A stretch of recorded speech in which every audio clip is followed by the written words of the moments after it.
Selamat siang Bapak Ibu sekalian. Perkenalkan, kami dari kelompok D1 akan mempresentasikan penelitian kami tentang peran pluralisme dalam tata kelola lingkungan global, khususnya dalam menghadapi krisis iklim. Kami dari kelompok D1 yang beranggotakan Anas Abdurrahman Munam, Muhammad Sohibul Ridza Zulfianullah, Ambalira Gunawan, dan Windy Sri Rahayu. Krisis iklim merupakan tantangan global yang mendesak.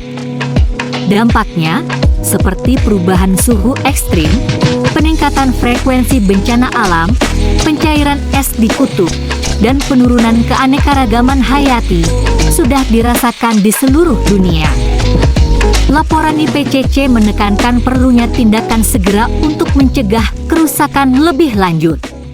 Tata kelola lingkungan global menjadi krusial karena isu lingkungan bersifat transnasional dan memerlukan kerjasama lintas batas. Pluralisme, sebagai pendekatan yang mengakui dan melibatkan beragam pemangku kepentingan, menawarkan potensi untuk mengatasi krisis iklim. Dalam konteks ini, pluralisme mencakup keterlibatan aktor negara, organisasi internasional, LSM, sektor swasta, hingga masyarakat sipil. Teori pluralisme menekankan pentingnya keterlibatan beragam aktor dalam proses pengambilan keputusan, termasuk masyarakat sipil dan organisasi non-pemerintah. Pluralisme dapat mendorong transisi dari statisme ke polistris, memperluas ruang bagi partisipasi aktor yang sebelumnya terpinggirkan dalam pengelolaan lingkungan. Asumsi penelitian ini adalah potensi pluralisme dapat meningkatkan efektivitas upaya mengatasi krisis iklim dengan memperkuat partisipasi dan memastikan keberagaman suara. Namun, keterbatasan muncul ketika terjadi ketidakseimbangan kekuasaan antar aktor yang dapat menghambat pengambilan keputusan yang adil dan efektif. Penelitian ini menggunakan pendekatan kualitatif dengan desain studi kasus komparatif.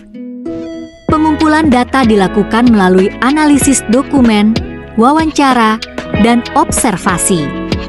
Analisis dokumen mencakup dokumen kebijakan, laporan program, dan publikasi terkait. Wawancara dilakukan dengan para pemangku kebijakan, koordinator program, dan perwakilan dari berbagai aktor. Observasi dilakukan untuk melihat dinamika interaksi antar pemangku kepentingan dalam pertemuan dan forum. Analisis data dikombinasikan dengan analisis tematik dan analisis jejaring sosial. 5 case studies were selected purposively.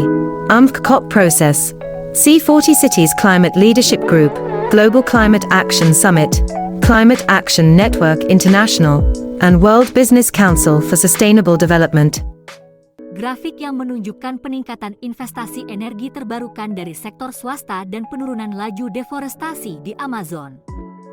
Pluralisme memfasilitasi kolaborasi lintas aktor dalam aksi iklim. Contoh, Perjanjian Paris 2015, di mana 196 negara berkomitmen untuk menahan kenaikan suhu global di bawah 2 derajat Celcius. Keterlibatan aktor non-negara mendorong mitigasi emisi karbon dan inovasi teknologi ramah lingkungan. Contoh, kontribusi sektor swasta dalam pengurangan emisi global melalui investasi energi terbarukan mencapai 25%. Studi kasus di Amazon menunjukkan keberhasilan kolaborasi multipihak dalam menurunkan deforestasi. Perbedaan kepentingan politik dan kesenjangan kapasitas antar negara menjadi hambatan. Negara-negara miskin seringkali tidak mampu mengimplementasikan kebijakan iklim yang ambisius karena keterbatasan sumber daya.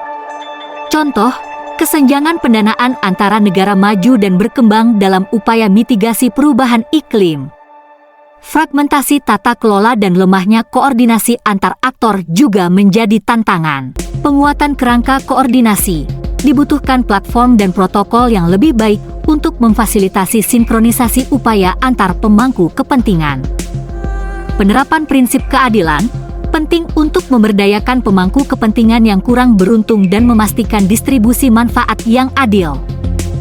Peningkatan akuntabilitas, perlu adanya standarisasi pelaporan dan evaluasi dampak untuk mengukur efektivitas kolektif dalam kerangka pluralistik. Kesimpulannya adalah pluralisme memiliki potensi besar dalam tata kelola lingkungan global, tetapi perlu diimbangi dengan mekanisme yang kuat untuk mengatasi tantangan. Kerjasama, koordinasi, dan komitmen global yang setara menjadi kunci keberhasilan dalam mengatasi krisis iklim. Partisipasi aktif seluruh aktor sangat penting untuk mendorong perubahan positif.